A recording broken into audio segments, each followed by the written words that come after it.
Peace and blessings, family. This is part 3 of a short video series about why Minister Farrakhan, the national representative of the Honorable Minister Lewis, Most Honorable Elijah Muhammad, why did he tell his followers, or should I say instruct his followers, to read the writings of Dr. John Henrik Clarke?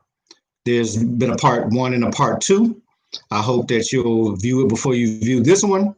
Hope that you'll like this video. Hope that you'll share it with your friends, family, and loved ones, and that you will find some value in it.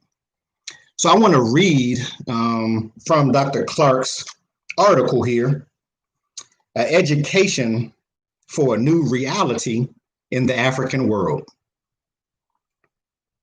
I think you'll find value in this. Are you ready? All right.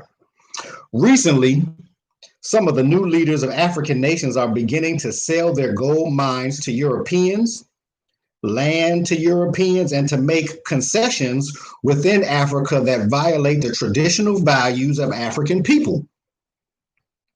What these European-minded Africans fail to remember is that by custom and culture, land in African can neither be bought nor sold because land has been traditionally seen as the collective property of the whole people, and no leader has the right to sell this birthright and the birthright of generations of Africans still to come, because a land is essential to nationhood. For more information about the land problem in Africa, I suggest you read The Truth About the West Africa Land Problem by Kaisley Hayford and Facing Mount Kenya and Kenya Land of Conflict by Jomo Kenyatta. It goes on. Education for a new reality in the African world must be an education that enables the African to handle all of the wealth-producing resources of Africa, an education that enables the African to manage and market these resources, and an education that enables him or her to prepare generations still to come to do the same thing. A large number of African children should be chosen at birth and trained toward these ends, and all education should be for the total sovereignty of African people. There is nothing in African traditional values that prohibits modernism, upward mobility, or the use of science and technology. Africans must realize that they live in a modern technical world and that there are lessons we can draw from our ancient societies to guide us. Africa has to move with the age in which it finds itself in order to survive. It continues. What I am proposing here is a holy order of commitment. In the future, we cannot leave land and nation management to chance. What I am alluding to here is the establishment of an international priesthood of liberation and an institute to maintain that priesthood. If we are to go back to nationhood and be safe and secure, we must understand that a nation must be a cultural, political, and economic container of the national and international aspirations of a people. The commitment to maintain the nation and secure it against all enemies, both foreign and domestic, must be part of everyone's mission, not something solely left to politicians. Africans the world over must stop playing games about who is an African. Everyone in Africa who cannot be addressed as an African is either an invader or a descendant of an invader.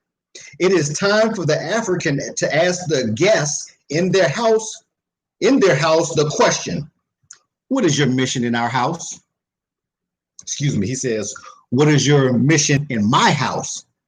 And do you have any loyalty or commitment to the preservation of my house as I conceive it to be? Africans must be bold enough to let the non-African in Africa know that, quote, I will share power with you in Africa to the extent that you are willing to share power with me in Europe. You demand and get the prevailing power in your country, and I have every right to demand and get the prevailing power in my country, close quote. Africans should demand and get Africa as Africans ruled, as France is French ruled, and England is English ruled. Too many times Africans are expected to share power with others who have no intention of sharing power with them. In educating Africans to realistically face the world of the immediate tomorrow, I am referring to the essential selfishness of survival. My subject, education for a new reality in the African world, was not casually chosen. I have spoken and written on this subject or some aspect of it many times over the years. I have exhausted my arguments of the subject without losing my passion for the subject, and yet I still have not made everyone understand the importance of education. Education is power. When education is done properly, education opens the door to power. A true education has one purpose and one purpose alone: to train the students to be a handler of power. One of the things that we fail to understand is that our oppressor cannot afford to educate us to handle power. We live in a society where if we were properly educated, we would not ask for power, we would take power. We will have to stop answering to names that our mothers and fathers did not give us. We will have to stop answering to names of which we are not. The real crisis facing Black educators began a long time ago with things we did not understand. I think back to reading about a scene of an African being forced on a slave ship, and he reaches back and puts a handful of African dirt in his mouth.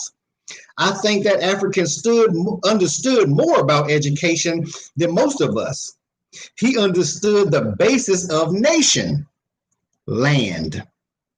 Until we understand the land basis of education and the nation basis of education, we will miss the point. Where did we go wrong, and when did we stop being innovators and become imitators? In the 19th century, we began to be those things most unlike ourselves. When we had the golden opportunity to set a new tone in education, we tried to be like our oppressor instead of setting a new basis for education. Professor Ivan van Sertima says the European expansion into the broader world and European colonization of history have locked us into a 500-year room of history. Quote, it's a quote, 500-year room, unquote, of history. A room wherein African people and their contributions to the world were removed from history. The basis of education for a new reality is to pull us out of this 500-year room. We have to understand what was wrong with our education and examine the 19th century in the African world. The 19th century might have been the greatest century in the whole African world. This might be the century that we have to go back and examine in order to survive the 20th and 21st centuries. We produce the finest minds we have produced since the decline of Egypt and the Nile Valley civilization in the 19th century. We produce the rebels, the activist mentality, the realists in the 19th century. This is the century of Frederick Douglass and Martin Delany. This is the century of the great ministers who tower over Dr. Martin Luther King and were more realistic than Martin Luther King. Taking nothing from Dr. King, this is the century of Henry Highland Garnet, whose motto was resistance, resistance, resistance. That's in quotes. This is the century of a search for Africa again. This is the century of the great Black women, Sojourner Truth and Harriet Tubman. We have forgotten that century, but we will not orient ourselves in the 20th century until we go back to that century. And as I was just talking about what was happening in the United States. When we look at the Caribbean islands, this is a century of physical resistance. Looking at South America, especially Brazil, Africans brought into being two black nations. African captives were able to bypass the auction block, escape into the hinterlands, and form African nations. One of these nations, Palmares, lasted for over 110 years. The other one, Bahia, lasted almost as long. During this century, African cultural continuity produced the most successful slave revolts in the history of the world. The best known revolts were those in Jamaica and Haiti. Jamaica fought longer and harder than Haiti, but Haiti was able to bring off an independent state, and Jamaica could not. And we wonder why.